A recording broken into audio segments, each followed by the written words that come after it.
Big boss ಅಲ್ಲಿ contestants ಹೆಸರುಗಳು ಹೇಳ್ತಾ ಹೋಗ್ತೀವಿ. ಒನ್ ವರ್ಡ್ ಅಲ್ಲಿ ನಿಮ್ಗೆ ಏನ್ ಅನ್ಸುತ್ತೆ ಅದನ್ನ ಹೇಳ್ಬೇಕು. ಗಿಲ್ಲಿ, ಕಳ್ಳ, ಸುಳ್ಳ, ದುರಂಕಾರಿ. ಅಯ್ಯೋ ಯಾರಾದ್ರೂ ಇವನ್ ಆಸ್ಪತ್ರೆಗೆ ಸೇರ್ಸ್ರಪ್ಪ, ಹೆಲ್ಪ್ ಹಿಮ್ ಪ್ಲೀಸ್. ಎಲ್ಲ ಇಷ್ಟಿಷ್ಟೇ ಹೇಳ್ತಾ ಇದಾರೆ. ನಾನು ಇರೋದೆಲ್ಲ ಹೇಳ್ತಾ ಇದ್ದೀನಿ. ನನ್ಗೆ ಏನಾಯ್ತು ನಾನು ಹೇಳ್ತಾ ಇದ್ದೀನಿ. ಸುಮ್ನೆ ರೀ. ಆದ್ರೆ ನೀವು ಮಾತಾಡ್ತೀರಾ? ಮೊದ್ಲು ಸರಿಯಾಗಿ ಮಾತಾಡೋದ್ ಕಲಿ ಸರ್. ಮುಚ್ಕೊಂಡು ಹೋಗು ಅಂತೆಲ್ಲ ಬೈದೀನಿ ಸರ್. ಎಲ್ಲ ಕಟ್ ಮಾಡವ್ರೆ. ಒಡಿಯಕ್ ಹೋಗಿದ್ದೀನಿ, ಎಲ್ಲ ಕಟ್ ಮಾಡವ್ರೆ. ಅಯ್ಯೋ ನಿಮ್ಮ ಲಜ್ಗೆಟ್ಟವ್ರು ಕಣ್ರಿ ನೀವೆಲ್ಲ ನಿಜವಾಗ್. ಐ ಟೆಲ್ ಯು ಆನೆಸ್ಟ್ಲಿ ಹೇಳ್ತೀನಿ, I am deeply distressed. Sir ನಂದೊಂದು ಕ್ವಶನ್, ನೀವು ಎಷ್ಟು ವಾರ ಇದ್ದೀರಿ ಸರ್ ಬಿಗ್ ಬಾಸ್ ಅಲ್ಲಿ? 3 ವಾರ. ಅದರಲ್ಲಿ 2 ದಿನ ಕಡಿಮೆ, 18 ದಿವಸ. ನಾನು 1 ತಿಂಗಳ ಮೇಲೆ 3 ದಿವಸ ಇದೆ ಸರ್. ಫ್ಯಾನ್ಸ್ ಇದಾರೆ, ಅವ್ರ ಬಗ್ಗೆ ತಪ್ಪು ಮಾತಾಡಿದ್ರೆ ಎಲ್ಲ ಉಲ್ಟಾ ತಿರುಗ್ತಾರೆ ಅಂತ ಬೇರೆಯವ್ರು ಮಾತಾಡ್ತಾರಲ್ಲ, ನಂಗೆ ಅದು ಇಷ್ಟ ಆಗಲ್ಲ ಸರ್. ನಿನ್ನ ಅಕ್ಕನ್ ಕುರ್ಪ ಹಾಕಿದ್ರೆ ಡಾಕ್ಟರ್ ಸ್ಟಿಚ್ ಹಾಕಕ್ ಜಾಗ ಇರಬಾರ್ದು, ಗೊತ್ತಾಯ್ತೇನೋ ನಿನ್ನ ಏನ್ ಆ ತರದ ಅಹಂಕಾರ ಮಾತು ಯಾಕೆ ಬೇಕು ಸರ್?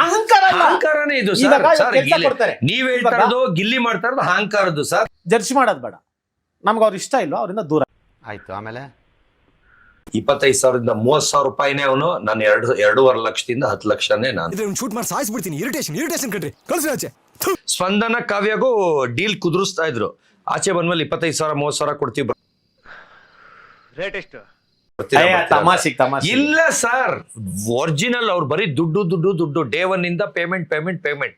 ನಾನು ಇವತ್ತವರೆಗೂ ಬಿಗ್ ಬಾಸ್ ಕಾಸು ಕೇಳಿಲ್ಲ ಸರ್. ಒಂದ್ ಕಾಲ್ ಮಾಡಿ ಯಾಕೆ ಬಂದಿಲ್ಲ ಕೊಟ್ಟಿಲ್ಲ ಏನೂ ಕೇಳಿಲ್ಲ ಸರ್.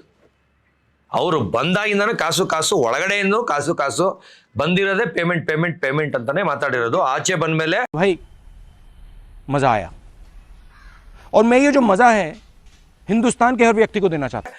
ಹೆವಿ ಫಂಕ್ಷನ್ ಕರೀತಾರೆ ಅಂದ್ಬಿಟ್ಟು ಚಂದ್ರಪ್ರಭಾ ಇವರು, ನಾನೇ ಲೈವ್ ನನ್ನ ಮಗನ ಮೇಲೆ ಆಣೆ, ನನ್ನ ಮಗನಿಗಿಂತ ಯಾರನ್ನೂ ನಂಬಲ್ಲ.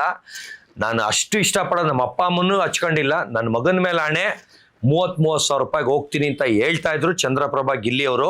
ಆಮೇಲೆ ಸ್ಪಂದನ ಕಾವ್ಯ ಬರ್ತಾರೆ, ಅವ್ರಿಗೂ ಕೇಳ್ತಾರೆ, ನನ್ನನ್ನು ಕೇಳ್ತಾರೆ. 2.5 ಲಕ್ಷ ಕಡಿಮೆ ಬರಲ್ಲ ನಾನು. ಮುಂದೇನೂ ಅಷ್ಟು ಹೋಗ್ತಾ ಇದೆ, ಬಂದ್ಮೇಲೆ ಇನ್ನೂ ಜಾಸ್ತಿನೇ ಹೋಗೋದು, ಕಡಿಮೆಗೆ ಬರಲ್ಲ ಅಂತ. 30,000 ರೂಪಾಯಿಗೆ ಹೋಗ್ತೀನಿ ಅಂತ ಮಾತಾಡ್ತಾ ಇದ್ರು. ಅದಕ್ಕೆ ಒರಿಜಿನಲ್ ಅದು. ಇಂಥ ಪುಂಗಿ ಗಿರಾಕಿಗಳನ್ನ ಅದೆಷ್ಟು ನೋಡ್ಬಿಟ್ಟಿದ್ದೀನೋ ನಾನು. ಅಂದ್ರೆ ನನ್ನ ಲಿಂಕ್ ಎಷ್ಟು ದೊಡ್ಡದು ಅಂತ ಅದೆಷ್ಟು ನೋಡ್ಬಿಟ್ಟಿದ್ದೀನೋ ಇಂಥ ಪುಂಗಿ ಗಿರಾಕಿಗಳನ್ನ.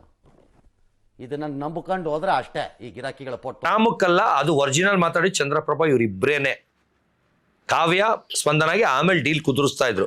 ಆಚೆ ಬಂದ್ಮೇಲೆ ಕರೆದ್ರೆ ಬರ್ತೀರಾ, 30,000 ಕೊಡ್ತೀವಿ ಸರ್. ಅಕಸ್ಮಾತ್ ಆ ಥರ ದೇವ್ರು ನಮಗೂ ಶಕ್ತಿ ಕೊಟ್ಟವನೇ. ಅಕಸ್ಮಾತ್ ಏನಾದರೂ ನಮಗೂ ಒಂದು ಆಪರ್ಚುನಿಟಿ ಬಂದರೆ, ಆ ಥರ ಒಂದು ಇವೆಂಟ್ಸ್ ಇದ್ರೆ ನಮ್ಮ ಸ್ನೇಹಿತರಿಗೆ ನಾವು ಒಂದು 2 ಲಕ್ಷ 3 ಲಕ್ಷ ಕೊಟ್ಟು ಕರ್ಕೊಂಡು ಹೋಗ್ತೀವಿ.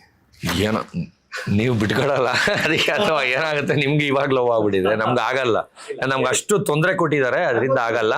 ನಂದು ಏನೇನು ಐಟಮ್ ಕಳ್ತನಗಳಾಗ್ಬಿಟ್ಟಿದ್ದಾವೆ, ಅದನ್ನು ಎಲ್ಲ ಕಡೆ ಇದು ಮಾಡಿದೀನಿ. ಆದ್ರೂ ನಮ್ಗೆ ಬೇಡ ಅಂತವ್ರ ಸಹವಾಸ ಬೇಡ. ಕೊಚ್ಚೆ ಅಂದ್ರೆ ದೂರ ಇರ್ಬೇಕಷ್ಟೇ. ಹಾಕಂಡ್ರಾಗು ನಾನೇ ಅವನಿ, ಹಾಕಂಡ್ರಾಗು ನಾನು, ಇದ್ರಾಗು ನಾನೇ ಅವನಿ, ಇದ್ರಾಗು ನಾನೇ ಅವನಿ, ಎಲ್ಲೆಲ್ಲೂ ನಾನೇ, ಎಲ್ಲೆಲ್ಲೂ ನಾನೇ, ಎಲ್ಲೆಲ್ಲೂ ನಾನೇ, ಎಲ್ಲೆಲ್ಲೂ ಎಲ್ಲೆಲ್ಲೂ ನಾನೇ, ಎಲ್ಲೆಲ್ಲೂ ನಾನೇ, ಎಲ್ಲೆಲ್ಲೂ ನಾನೇ, ಎಲ್ಲೆಲ್ಲೂ ಎಲ್ಲೆಲ್ಲೂ ನಾನೇ, ಎಲ್ಲೆಲ್ಲೂ ನಾನೇ, ಎಲ್ಲೆಲ್ಲೂ ನಾನೇ.